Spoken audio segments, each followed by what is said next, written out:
TitleMatchNetwork.com. You had some matches with Ray Stevens too, I believe, right? Ray Stevens, called Pink Eye from Ray one time. Thank you, Ray. Yes, super performer, you know. When you get back into the old timers, you know, they just knew how to work. They knew what move to make when. You know, it's a wrestling match is just not going out flipping and flopping and doing all these high spots. It's telling a story and the continuing saga of.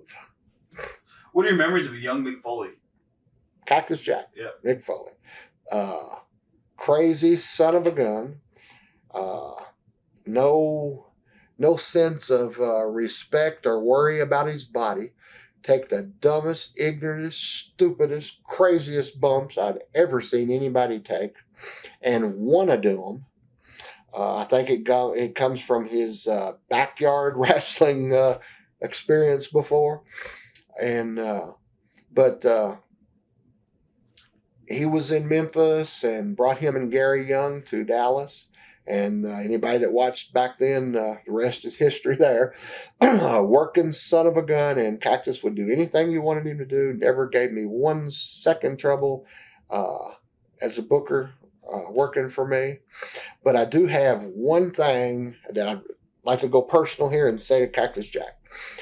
In your book, Mick, you said that, in your first book, I guess, when you talked about big things and stuff, I don't want to talk about that, but you said as you were doing, you and me were doing our loser leave town match in Dallas.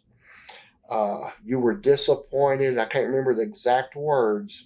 That I come up with this idea to beat you in about 3 seconds, and such ended your Dallas career, and you were unhappy with that.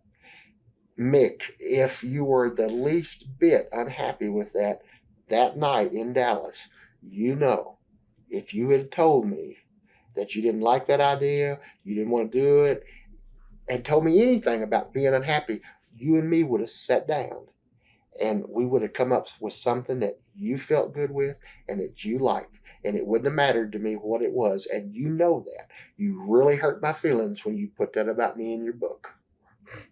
What about Abby? What are your memories of Abdullah? Yep. God love him. He doesn't like to fly in little planes. I told you earlier about taking over Corpus Christi. My first big show, I put all my money in advertising and flying Abdullah the Butcher into Corpus Christi, and he no-showed me. That's what I remember, Abby. And his excuse was I went to the airport and they were going to put me on a little plane. Well, hell, a little plane wouldn't hold him. Abby was a different performer. Abby created his style, did great. My God, drew millions of dollars all over the world. I think Abby has him a barbecue restaurant in Atlanta or something. By looking at Abby, he knows how to cook or knows how to make his cooks cook. Used him a lot in Puerto Rico. Drew megabucks with him in Puerto Rico. And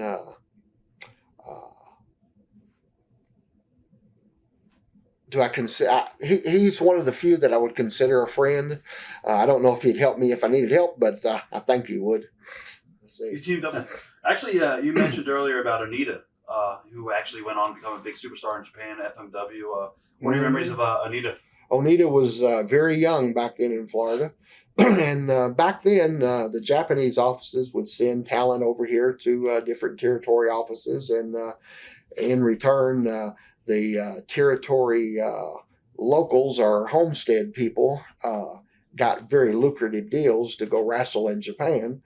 And Onita and Fuji were a tag team in Florida then. And they were really hardworking, didn't speak very little, if any, English. We taught them a few words, but very hardworking. And he did go on to become a very big star in Japan. How did you end your career? What exactly happened? Okay, August 30th, 1992. Back in Kentucky, just went through a divorce. And rented a house back in town where I used to live. My brother and his wife had moved in. I had my little boy with me, and he was at school, and I was going. I'd go get school clothes. Something I don't remember where I was going, but I had left the house. Drove about 8-9 miles was in a little car, Omni, I think, going up a hill.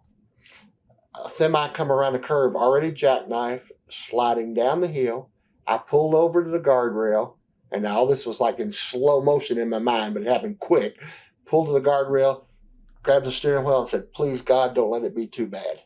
Well, that semi hit me harder than I ever been potatoed in my life. And I went to the back seat. I come out the back door. Semi driver sitting in the truck with his door open, looking at me, and he said, "I called the police." And I said, "You need to call an ambulance." And he said, "Why, are you hurt?" I said, "No, but you son of a bitch, you're going to be if you get out of that truck." So he called an ambulance too, and they were actually working a wreck right up the top of the hill. So the cop come around the curve, they were there, and busted some bone out of my knee, under my kneecap. And could I have come back to wrestling? Yes, probably 2 years later. But I'd always made a promise to myself that when it was time to go, I would go. Meaning that I had watched a lot of old timers work over the years that had no business still being in the ring. You know, for whatever reason they loved the business, didn't save their money, had to work to pay the bills. For whatever reason, they shouldn't have been there because, man, they were a superstar, and now they're kind of embarrassing themselves. And I always promised myself I would not do that. When I had the wreck, and a couple years later, it was like, okay, now's the time. And I really believed it was in my mind, my heart, and it hurt, man, it hurt. But because, I mean, that's the only thing I knew my whole life. And it was first in my life. I would, I can't count the number of times I have flown out of my house to the airport on Christmas Day to fly somewhere because Christmas Day was the biggest show of the year. Leave my wife and kid at home, Christmas by themselves. And I'd been divorced, got remarried, we had a little girl, and I thought, it's time. I missed little Eric growing up, traveled with me a lot during the summers, but Daddy wasn't home. Now I've got the daughter, Daddy's going to be home. And almost 7 years, I never talked, I just disappeared. Never talked to anybody, wouldn't return a call, had nothing to do with anybody in the wrestling business because I had to stay away to be able to stay away. And after about almost 7 years, I called Percy Pringle.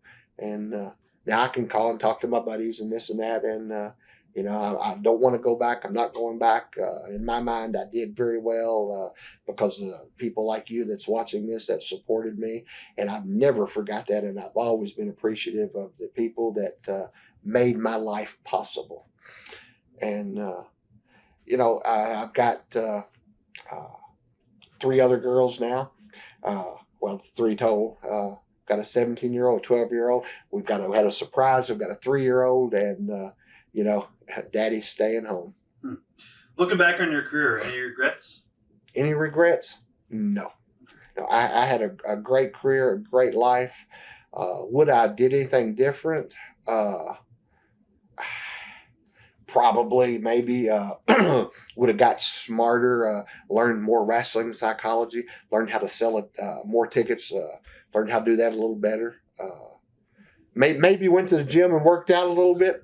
It seems that everything went to muscle heads and big muscle bodies, but I don't want to be there today anyway, so I can keep my belly. You still watch the business? Very, very little. I'll be flipping through sometime, and the little girl at home will say, "Oh, Daddy, is that you?" So we have to stop and look. Right. Don't keep up with it, no. What do you do today for a living? Today I have a satellite installation service company. Got a contract with Dish Network. High Power Technical Services is a big retailer service company for Dish Network that does most of Dish's work in Kentucky and Indiana. I've got an area subcontracted through them that we service and install, and have some employees. Have a little satellite business going. No, what? No, what? Do you have a website or anything you want to plug? Oh no, I was telling somebody coming over here from the airport I have a MySpace, and they laughed at me and said that's old, man. And I said, well, somebody in Virginia built it, and I didn't know anything about it. My kid called me and told me I had this cool MySpace spot, and then Percy found out who it was, and the kid called and apologized, gave me the passwords, and that's how I got my cool MySpace spot. But I answer email and stuff like that off of there. Well, I want to thank you for being here today. It was a great interview. Hey, great pleasure, man. Like I said, this is the first thing I have did with professional wrestling in 18 years, and I've been really looking forward to it, and I've enjoyed it, and maybe we can do a more in-depth, deeper one later or something. Definitely. Thanks again. Thank you. TitleMatchNetwork.com